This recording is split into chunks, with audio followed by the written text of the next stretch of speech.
A man showed up at our door, saying my daughter ran off without paying $3,000 at his fancy steakhouse, said Bill. He claimed to be the head chef, but I couldn't believe it. I'm Leila, 30 years old, living with my husband Daniel and our daughter Emma. There was no way Emma could do such a thing. I stood firm against their fierce expressions, defending my daughter's innocence. I was tricked by an ex-boyfriend who took $3,000 from me and then disappeared when I found out I was pregnant with his baby. I tried to contact him, but he was gone. I was left alone, divorced and almost broke. But I didn't give up. I had Emma and was ready to face whatever came next. Then the news came that my ex was arrested. The man who told me was Daniel, now my husband. He stood by me through everything, even though I was tired and worn out. Despite our age gap, I was drawn to Daniel's strength and reliability. I worried he wouldn't accept me because I was divorced, but he did. Now we're happily together, with a good relationship with Daniel's parents. One day, I got a call from Daniel's parents. My mother-in-law's voice, full of warmth, asked if we could visit. They wanted to see their granddaughter, whom they adore despite not being related by blood. I happily agreed and promised to let Daniel know. After exchanging pleasantries, my mother-in-law ended the call. It takes about 5 hours to reach their countryside home from the city where we live. When Daniel returned home in the evening, I excitedly told him about the invitation from his parents. "Well, I haven't taken any vacation this month yet," he replied. "Let's take some time off and go see them. I'll ask my boss if we can have a few days off in a row," Daniel suggested eagerly, dialing his boss for permission. Thankfully, his boss agreed, and we began looking forward to reuniting with his parents after a long while. However, on the day of our visit, Daniel suddenly had to work. "You go ahead. I'll join you as soon as I'm done. It might be late, possibly not until tomorrow morning," he explained, kissing us goodbye before heading to the office. I quickly informed my in-laws about the change of plans and then embarked on the journey with my daughter. As soon as we arrived at my in-laws' house, they welcomed us warmly, and we settled in comfortably. They were eagerly awaiting Daniel's arrival. The next morning, my in-laws went about their usual routine, heading to the barn. I offered to help, but they insisted I relax and enjoy my visit, so I stayed behind, waiting for their return. Suddenly, the doorbell rang too early for Daniel's arrival. Assuming it was a neighbor, I hurried to answer it. "I'm coming," I called out, opening the door to find a stern-looking man in his 70s standing there. He glared at me and then demanded, "I own the local steakhouse. Your daughter ate there and left without paying. You owe me $3,000. His words caught me off guard, and I blinked in surprise. He went on to explain that a young girl had visited his restaurant the previous night. Despite being warned that it was too expensive for her, she consumed $3,000 worth of food and drinks before leaving without paying. He claimed she was my daughter and insisted that as her parent, I should foot the bill. I shake my head, trying to explain, but he's too angry to listen. "Can I know your name?" I ask. "It's Ethan. Now pay up," he snaps back. "I need to check with my in-laws if they know you," I respond. "What? Shouldn't you be paying me instead of wasting time?" "Yes, but please give me a moment." I ask him to wait and quickly call my in-laws to confirm something. They respond fast, revealing a surprising fact. Trying to keep my composure, I turn to the man. "I can't pay you," I tell him. "What? You don't care if my business suffers? If you don't pay, I'll call the police," he threatens. "Please, let's try to sort out this misunderstanding," I plead. "There's no misunderstanding. I got her name when she dined," Ethan insists, reaching for his phone to call the police. A policeman happened to pass by, and the steakhouse owner flagged him down to explain the situation. The officer approached me with a stern look and said, "Can we talk?" Confused and intimidated by his gaze, I didn't know what to do. "Your daughter is suspected of dining and dashing. If things remain unresolved, we'll have to take her into custody," he informed me, insisting that I hand over my daughter immediately. "No, there's been a mistake. My daughter wouldn't do such a thing." I protested, but the officer remained firm. Sensing the tension, the steakhouse owner intervened, offering a compromise. "I'm not heartless. If you can pay, I'll forgive her. After all, we're neighbors, he said, looking at me. Are you sure about this, Ethan? The officer asked. Of course. She's just a young girl. It's an honor she wanted to eat at my place, Ethan replied with a laugh. The officer then presented me with an option. Ethan is giving you a way out. Pay the $3,000 bill and he won't press charges. Despite the pressure, I stood firm in my decision. As I tried to explain, the steakhouse owner's face turned red with anger and he shouted, "You're rejecting my kindness. Is this how you've taught your daughter to behave? Don't play games with me. Please calm down.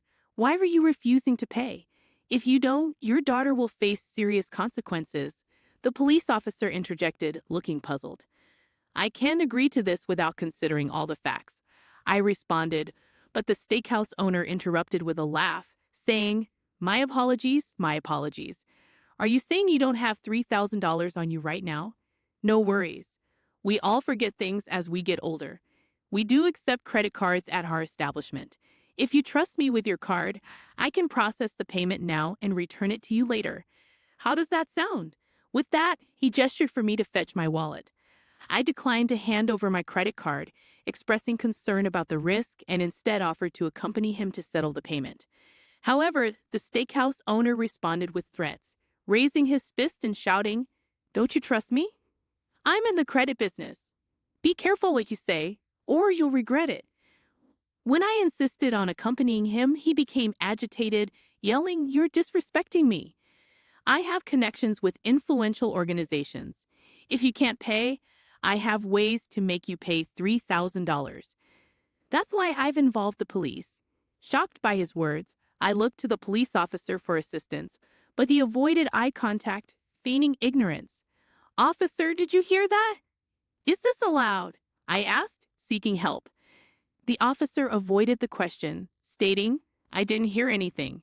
Just pay the money and everything will be resolved. Leila, just follow instructions. The officer insisted sternly. I was stunned. How could a police officer say that? I felt bewildered as the steakhouse owner continued to intimidate me with his threats. Most people would give in to their demands to avoid trouble, but I couldn't bring myself to do it. Aren't the police supposed to protect citizens? Why were they siding with him? Despite my desperate pleas, the officer remained silent, refusing to intervene.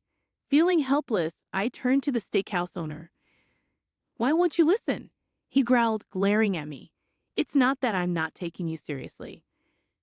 I can't believe I'm in this situation. I thought to myself, steadfastly refusing to comply, but neither the officer nor the steakhouse owner seemed willing to listen to reason. As I pondered my next move, a taxi pulled up outside our house, and my husband stepped out, looking puzzled. What's going on? Who are these people? He asked, bewildered. Sir, your wife needs to take responsibility. Let me explain, the officer began, but my husband's expression quickly changed to surprise as he listened. Then, with a mischievous grin, he seemed to understand everything. Sorry for the confusion. My apologies. By the way, officer, which department do you work for? Can I see your badge? My husband inquired suddenly, catching everyone off guard. The officer hesitated but eventually produced his badge from his pocket. This looks suspicious, my husband remarked, causing the officer to start sweating nervously. Daniel chuckles and says, Just kidding. The police officer, visibly relieved, manages a forced smile. Daniel then asks about the officer's department and rank. Is that necessary right now? The officer responds nervously. I'm just curious, Daniel says. I'm a constable stationed at the police box. The officer answers. Ah, I see. You must be new around here. Thanks for your service, Daniel replies politely. Yes, I'm still getting acquainted. Would you mind if I contact your station? Can I use the name on your badge? Daniel asks, pulling out his phone. Before he can proceed, the officer interrupts. Before we get into that, can you tell me if you're able to pay for Ethan's bill? He urges Daniel for an answer regarding the payment issue. The steakhouse owner, Ethan, appeared taken aback by my husband's assertiveness, his earlier aggression dissipating. You're the husband, so take responsibility, Ethan insisted. Yes, but I don't have a job that pays that much. Daniel responded calmly. That doesn't excuse dodging your bills, Ethan retorted. Unperturbed, Daniel shrugged. Anyway, he continued, can you tell me your gun's serial number? Ethan looked confused. Why? He asked. It's a standard verification method, Daniel explained. Knowing the number doesn't pose a risk. It's widely accepted. The police officer, also puzzled, questioned Daniel's request. Is that so? He inquired. Observing their reactions, my suspicions grew stronger. By the way, Daniel interjected, giving them a stern look. Would you like to hear my take on this dine and dash incident? They both seemed puzzled by his unexpected suggestion.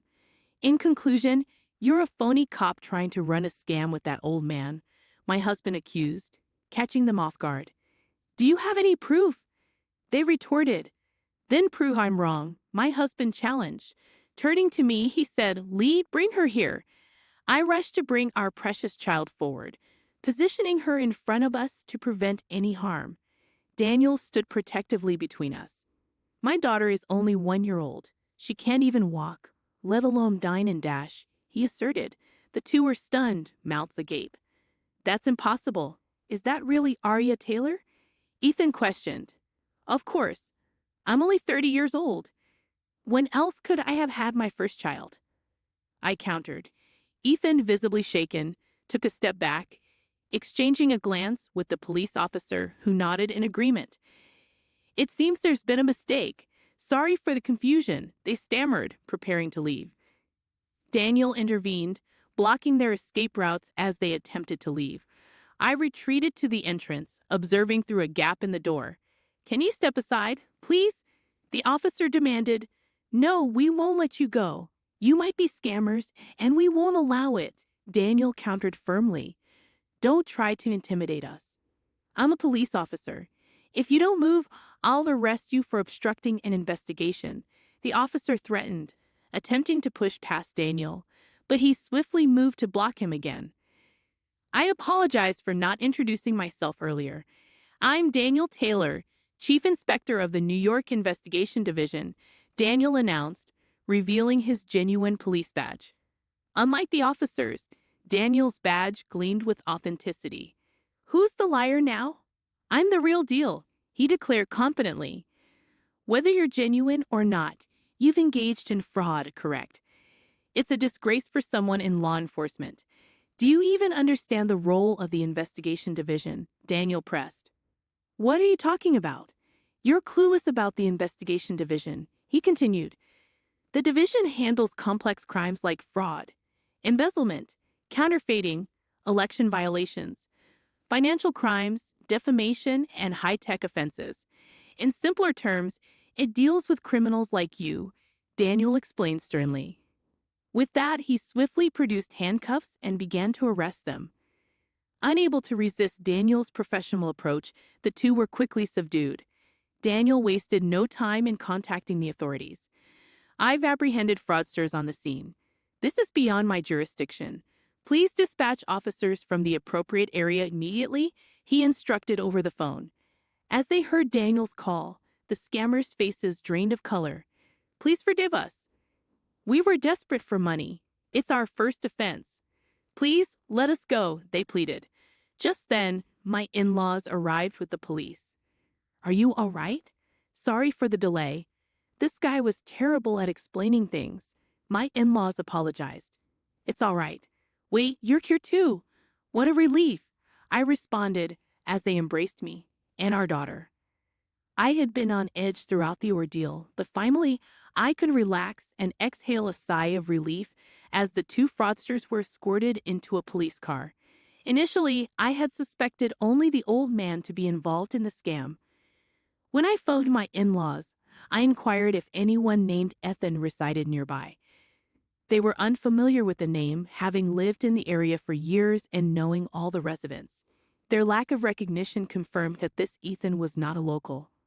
Moreover, considering my daughter's age of just 1, it was implausible for her to have been involved in any dine and dash scheme. Though I hadn't explicitly requested it, my in-laws grasped the urgency of the situation and promised to summon the police. While awaiting their arrival, I felt a surge of tension, resolved to safeguard my daughter. I had sensed something amiss with the police officer from the moment he appeared. As our conversation progressed, my distrust towards him only deepened. Although I lacked concrete evidence initially, Daniel's interrogation ultimately confirmed my suspicions of his falsity. Thankfully, Daniel's presence had averted a potential disaster this time. However, the thought of what could have transpired in his absence sent shivers down my spine. I'm truly relieved that everything ended safely. With Daniel's assistance and the local authorities' involvement, the case regarding the two fraudsters was swiftly resolved. Upon investigation, it became evident that numerous charges awaited them.